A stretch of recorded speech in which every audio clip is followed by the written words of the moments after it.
Tamko kwa vyombo vya habari kuhusu vitendo vya kikatili walivyofanyiwa watuhumiwa 5 huko Loliondo mkoani Arusha.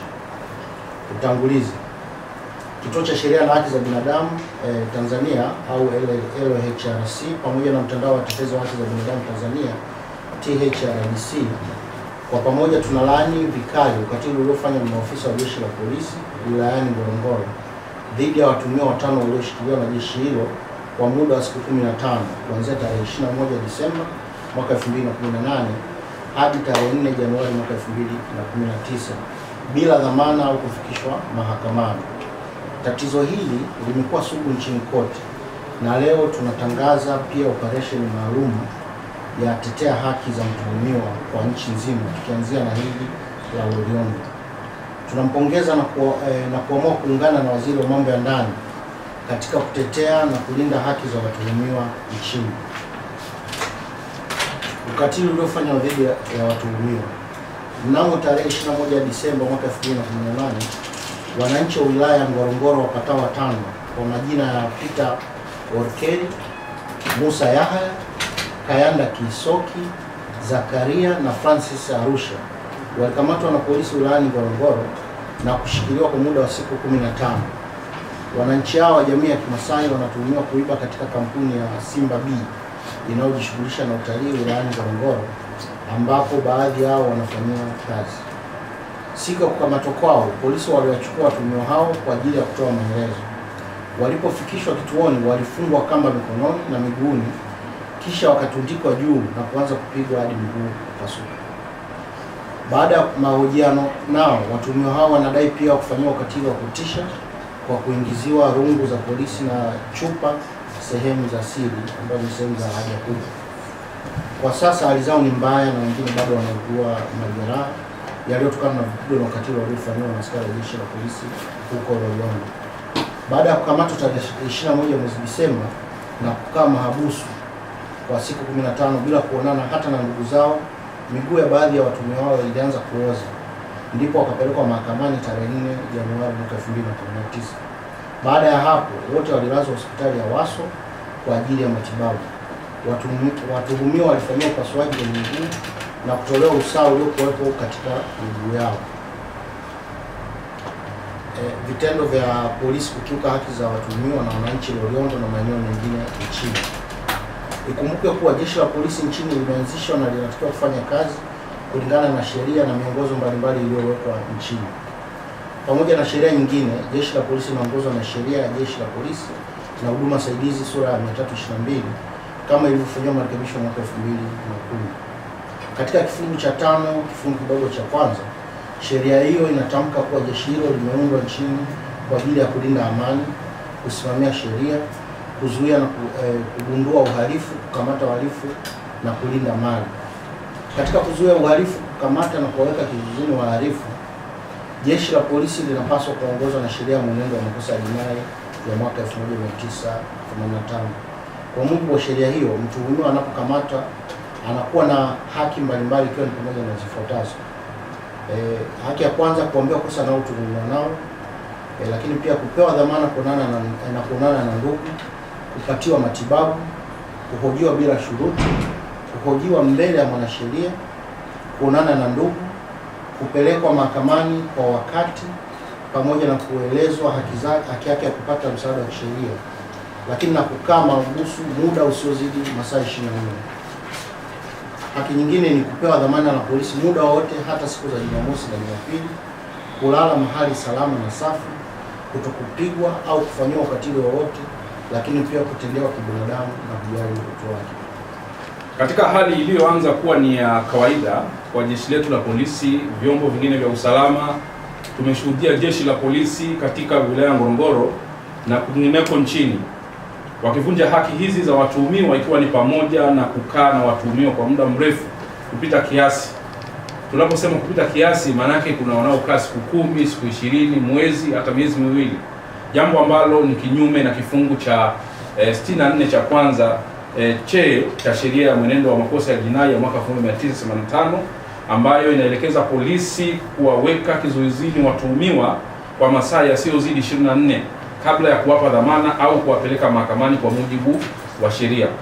Kifungu hiki kinasoma kama ifuatavyo: bila kuathiri vipengele vilivyomo katika sheria nyingine zinazoongoza masuala ya dhamana ya polisi, mtuhumiwa atawekewa chini ya ulinzi wa afisa wa polisi kutokana na tuhuma za kufanya kosa la jinai.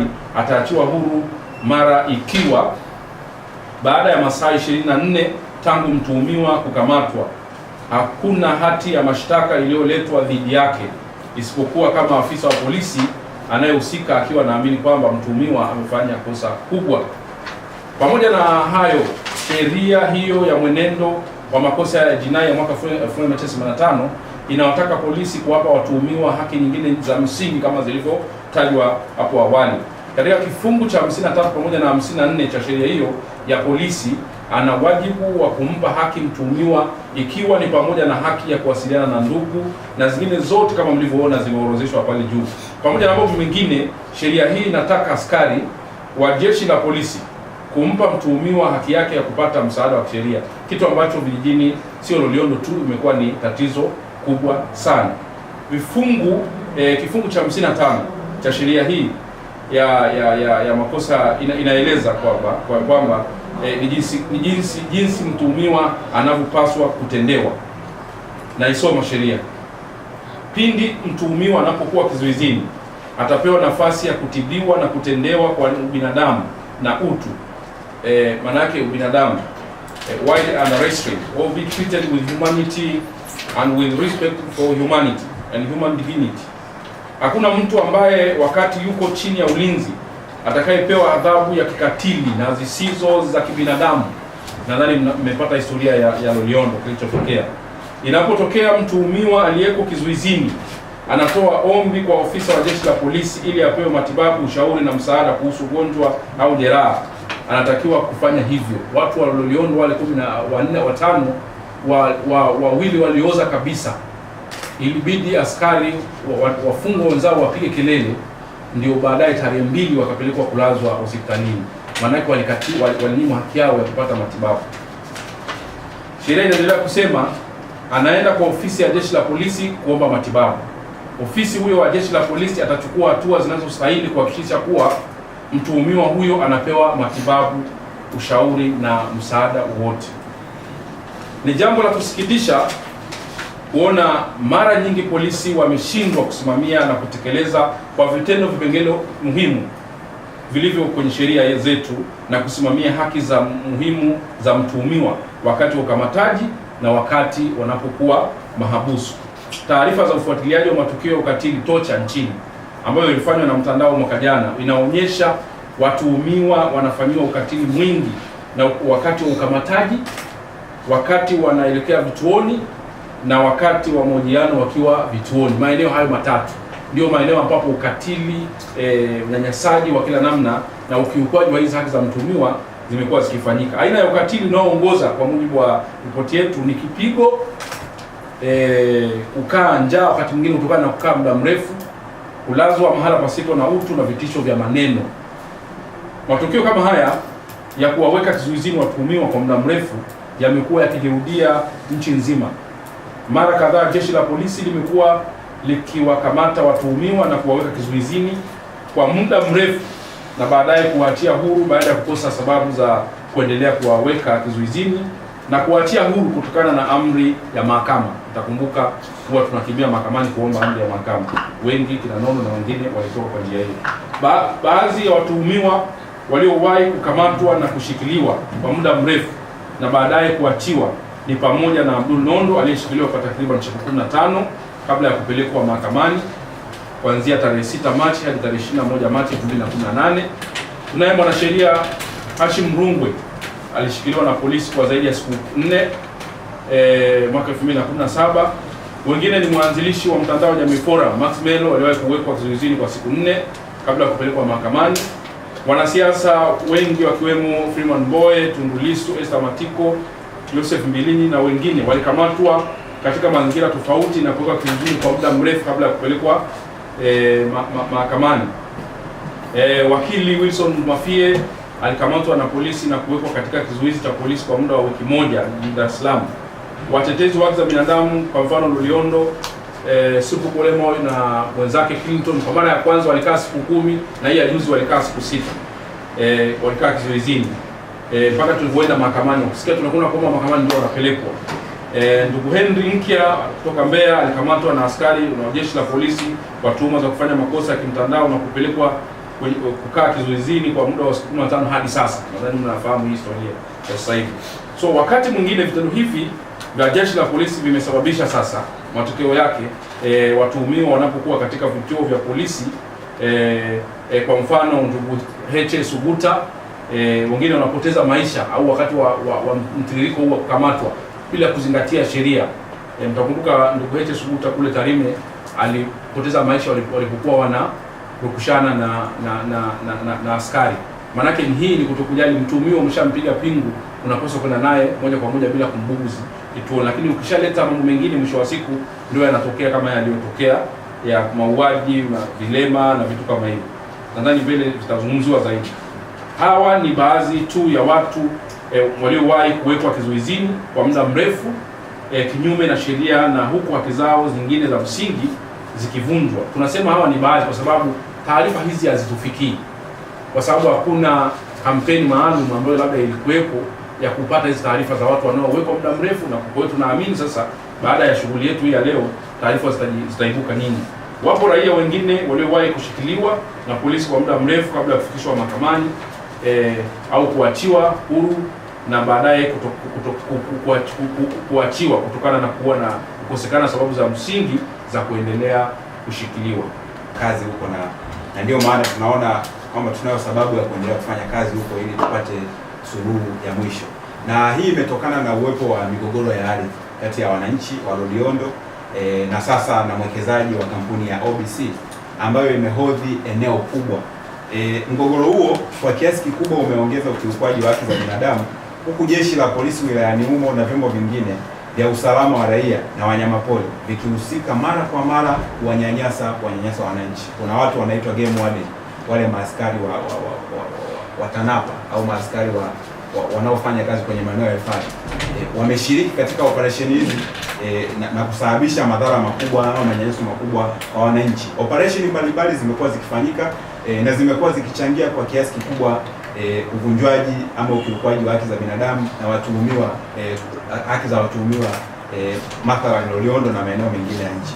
Kwa mfano, mwaka 2017 maofisa wa jeshi la polisi walishiriki katika operation ya kuondoa wananchi katika vijiji 14 vya Loliondo. Vijiji 14 vya Loliondo. Mamia ya makazi ya wananchi na mali vilichomwa moto. Wengine walijeruhiwa vibaya, huku wengine wakikamatwa na kuwekwa kizuizini kwa muda mrefu. Kwa mfano, Ngorongoro pekee kwa mwaka 2018 ni zaidi ya watu 100 wameshakamatwa katika operation hizi, wakati mwingine bila sababu za msingi. Wengine wamepelekwa vituo vya polisi Mugumu, Serengeti, na wengine wamepelekwa Mwanza. Mtafahamu kwamba yale maeneo yako jirani, kutoka Loliondo kwenda Mugumu, Serengeti, Mara na kwenda Mwanza ni maeneo ambayo yako jirani. Kwa hiyo watuhumiwa wengine wamechukuliwa wakapelekwa huko na vitendo vya kukamata raia na watetezi wa haki za binadamu bila sababu za msingi, huku wakivunjiwa haki zao za msingi, limeendelea kuonekana kuwa ni jambo la kawaida. Na mara kwa mara maofisa wa jeshi la polisi Ngorongoro na washirika wao wamekuwa wakirudia vitendo vya kuwakamata raia na kuweka kizuizini na baadaye kuachia. Yaani unamkamata mtu, haujamshtaki, unamwachia. Na wakati ulipomkamata umemnyima dhamana na umemnyima uhuru binafsi. Itakumbukwa kwa mfano tarehe 7 Januari mwaka huu 2019, watetezi wale wa haki za binadamu Clinton Kairungi na mwenzake Supu Maoi pamoja na raia wengine wawili walikamatwa na kuwekwa ndani kwa zaidi ya siku 6 bila kupewa haki zao za msingi, ikiwa ni pamoja na haki ya kupewa dhamana ama haki ya kufikishwa mahakamani, kwa sababu polisi akimkamata mtu ndani ya masaa 24 anatakiwa akamshtaki mahakamani au ampe dhamana. Na askari polisi kwa ushirika na kikosi maalum cha operation kwenye maeneo ya Ngorongoro wamekuwa wakiwashikilia watu kwa muda mrefu kituoni hapo. Kwa mfano, mtu mwingine anaitwa Alois Ngurumwa na watu wengine 13 walishikiliwa kuanzia tarehe 18 Januari mwaka huu hadi tarehe 21 kwa maana ya jana huku wakizuiwa hata kuonana na ndugu.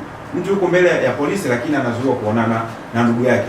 Na katika tukio hilo la kutisha la sasa ni watu 5 wamefanyiwa ukatili na askari wa Loliondo na Ngorongoro.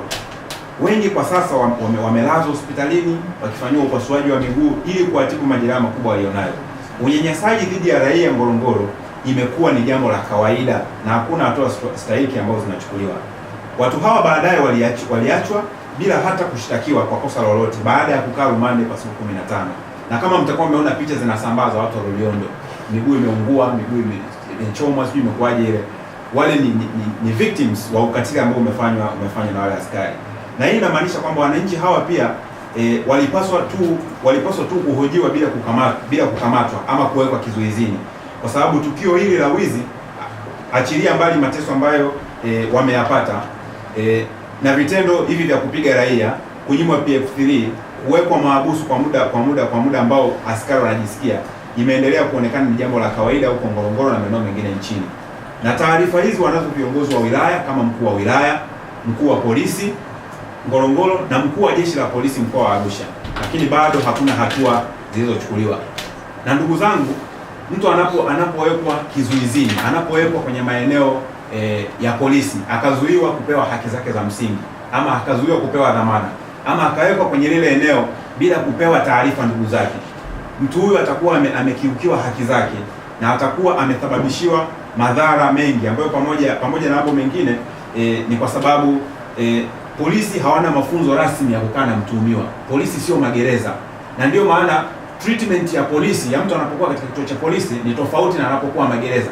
Magereza wamefunzwa kuishi na mtu, wamefunzwa kuishi na mtu kwa ajili ya kumfunza, lakini polisi hawajafunzwa kuishi na mtu kwa ajili ya kumpa mafunzo. Na ndio maana magereza ni sehemu ya mafunzo, lakini polisi si sehemu ya mafunzo.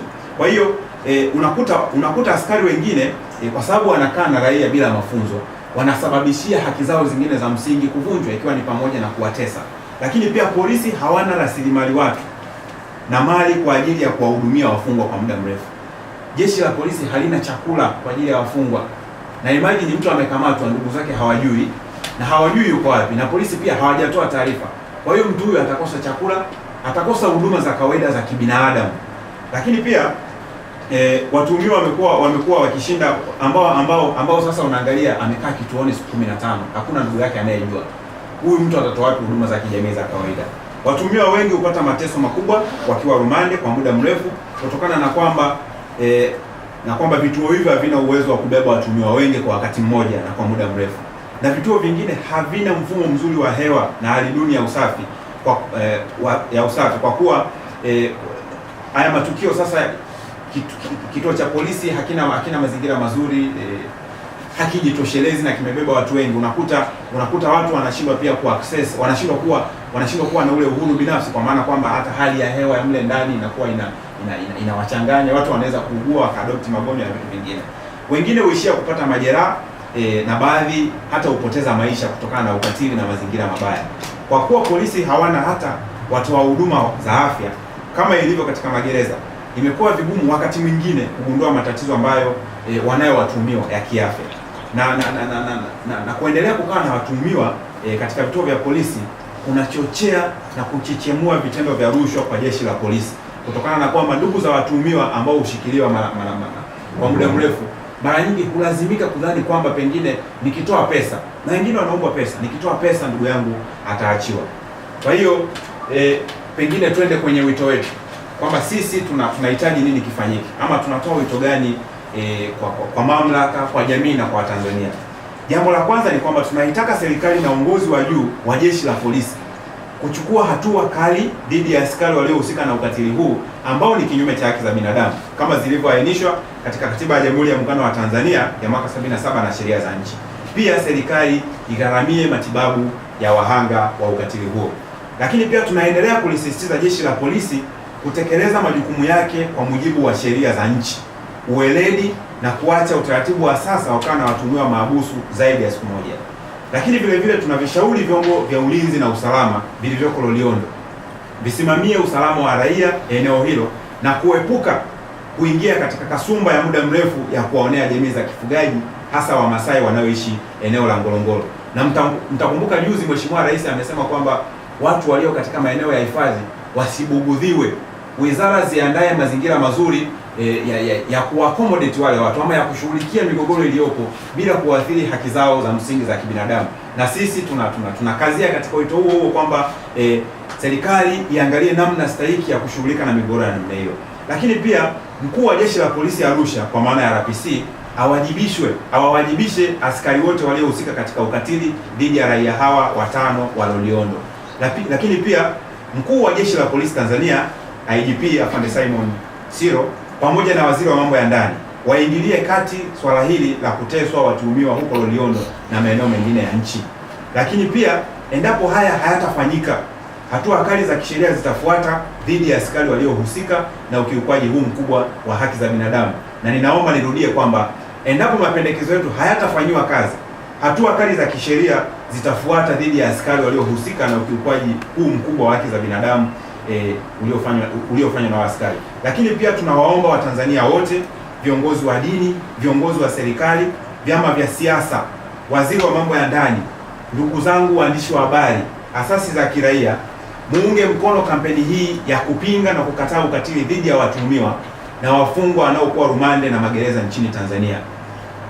Tutaanzisha kampeni ambayo mkurugenzi ataifafanua, ambayo tunaita tetea haki za mtuhumiwa. Lakini pendekezo la mwisho, kwa yeyote mwenye taarifa ya kuhusu kuteswa kwa watuhumiwa au kukaa muda mrefu vituoni, apige simu kwa namba zifuatazo: 0742 32 25 86 au 0755 49 0360. Lakini pia tumia hashtag hii kuweka taarifa mtandaoni, tetea haki za mtuhumiwa. Wale ambao mnatumia mitandao Twitter, Facebook, WhatsApp, Instagram na mitandao mingine, tumia hashtag ya tetea haki za mtuhumiwa, na hashtag hii itatusaidia kujaribu kuscreen matukio haya na kuyachukua kwa ajili ya hatua zetu. Asanteni sana. Asante.